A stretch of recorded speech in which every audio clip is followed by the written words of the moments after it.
Welcome to the channel where your attention span barely survives, but your brain always comes out a little sharper. I'm Joseph, your host, caffeine-fueled content creator, and occasional button clicker who breaks the algorithm for science.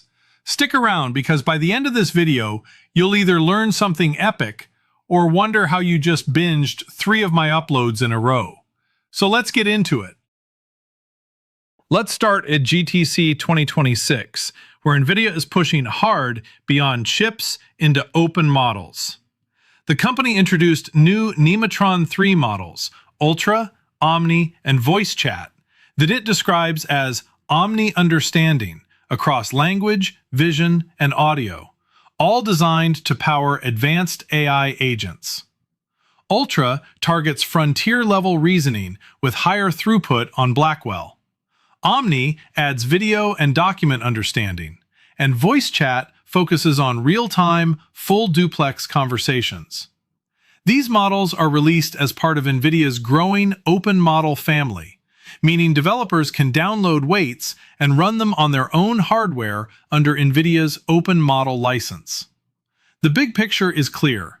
NVIDIA doesn't just want to sell you GPUs, it wants Nemotron to be the default model stack for agentic apps, robots, and even healthcare workloads built on its AI factories. Watch next for how quickly these models show up in third-party stacks, and whether their open model terms feel permissive enough for regulated industries. Right alongside that, H Company announced Holotron 12B, a new multimodal computer use model built on NVIDIA's Nemotron Nano VL base and released on Hugging Face.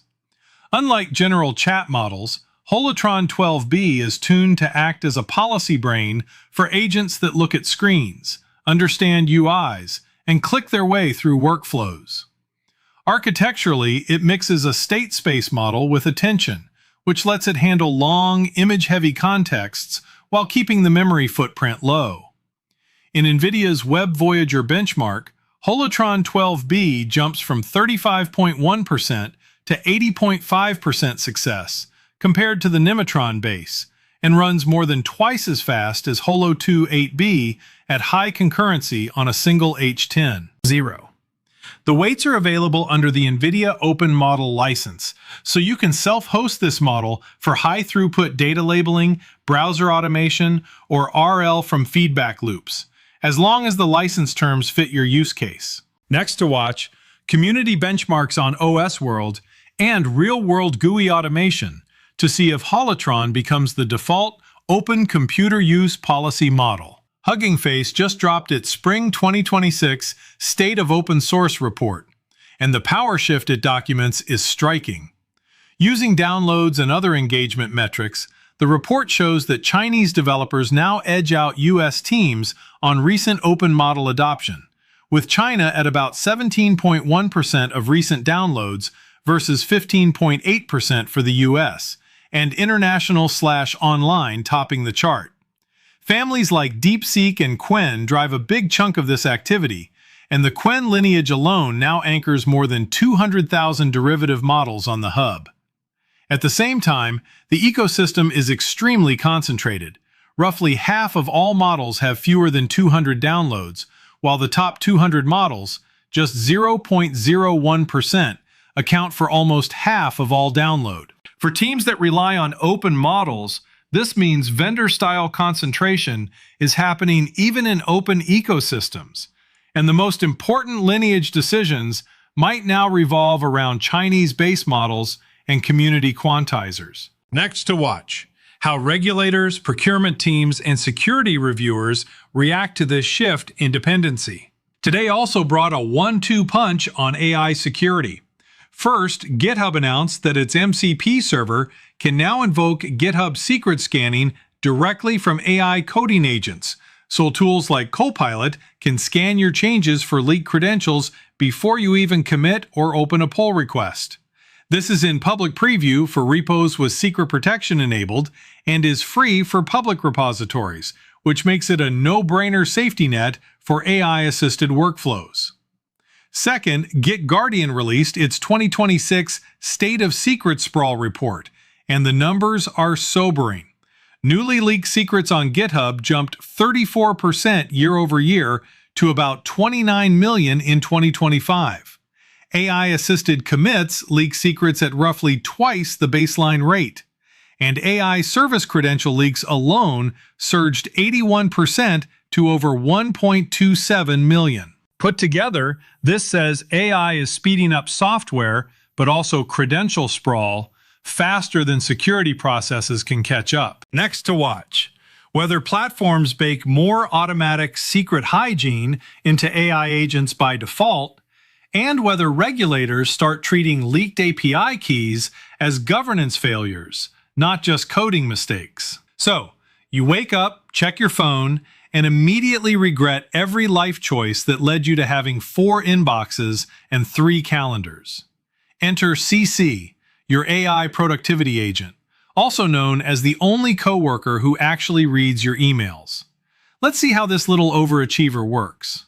First, CC quietly plugs into your Google universe, Gmail, Calendar, Drive, the whole circus.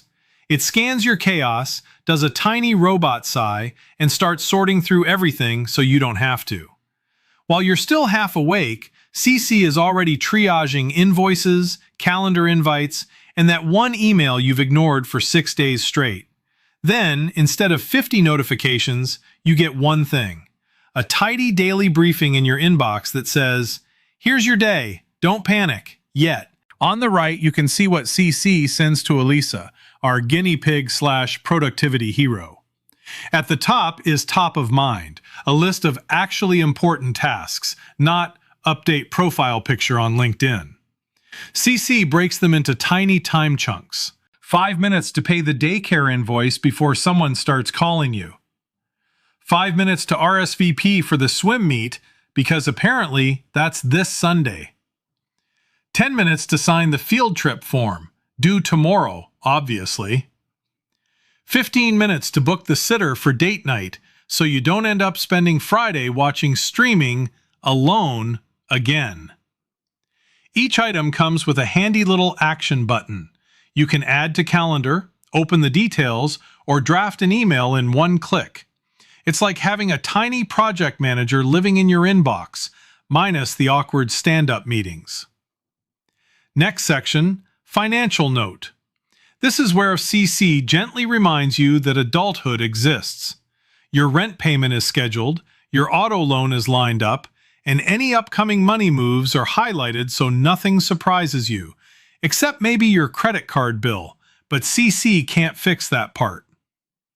Then we've got FYI, the stuff you don't need to act on right away, but will absolutely forget if no one reminds you. Things like Maya's birthday party at 1 p.m. at the park, delivery updates, and all those "we shipped your order" emails you meant to track but didn't.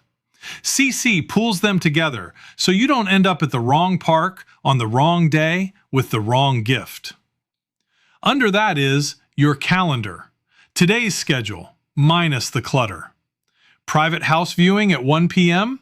It's there, with the address and a reminder to check the backyard space. Phone call with mom at 3:30? Also there, so you don't get the "you never call me" speech. Vacation planning at 6 p.m.? Marked and ready, so your trip doesn't turn into a group chat disaster.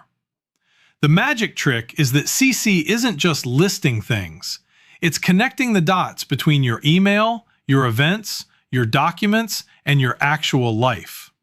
Instead of bouncing between apps, you get one clean snapshot of your day, plus built-in shortcuts to take action. At the bottom, CC signs off like the world's politest robot. Have a wonderful day. Which is a lot nicer than what your inbox usually says. So if your current morning routine is 1. Open email, 2. Feel overwhelmed, 3. Close email, CC is here to upgrade that to 1. Open briefing, 2. Do the 5 important things, 3. Pretend you've had your life together the whole time. And if you want this kind of AI nagging in your life, you just join the waitlist and let CC start judging your inbox. Lovingly. Welcome to the CC Frequently Asked Questions Quick Guide, or as I like to call it, read this before you email support at 2 a.m. Let's start with eligibility and enrollment. CC is currently for humans in the US and Canada, age 18 and up, using a consumer Google account. It's a voluntary Google Labs experiment, which means you are not secretly auto-enrolled. You actually have to raise your hand and say, "Yes, robot, help me." To join, just hit sign up at labs.google/cc and follow the prompts. Next up, technical issues on mobile. If your phone links are being weird, it's not just you. Mobile links are still being fixed, so for now, CC works best in the Gmail web app. Think of it as retro computing, but with fewer pixels and more productivity. Slide down to customization and interaction. You can teach CC about yourself by emailing your username plus CC at gmail.com. Tell it what matters, how you work, what to watch for. It's like onboarding a very eager assistant. And don't worry, CC only emails you directly. It's not blasting your to-do list to your group chat. On the right, we've got disconnection and data management. If you ever want to break up with CC, you can disconnect. That stops CC from working and clears your data from the service. Important note, just deleting CC's emails from Gmail does not erase the info from CC's memory. If you want a clean slate, use the disconnect option, not the trash can. Next is feedback and support. If CC does something helpful, hit the thumbs up in the email. If it does something less helpful, you can hit thumbs down or email labs-cc-support@google.com. In other words, you can train CC to be less helpful coworker and more actual productivity upgrade. Finally, service status. CC is a standalone Google Labs experiment. It's separate from Gemini apps and Google Workspace, so think of it as a side project from the same science lab, not a new corporate policy. Because it's experimental, details can change. Always check the official Google Labs page for the latest fine print. And that's your CC FAQ in one quick tour. Who can use it? How to join? What to do when it's weird? How to customize it? How to leave? And how to yell at it politely when needed. If you made it this far, congratulations! You've officially survived another one of my videos. Now hit that like button before YouTube forgets who we are. And subscribe if you want to see what happens when AI, caffeine, and chaos meet again next time. Oh, and drop a comment. I reply faster than your Wi-Fi disconnects. See ya!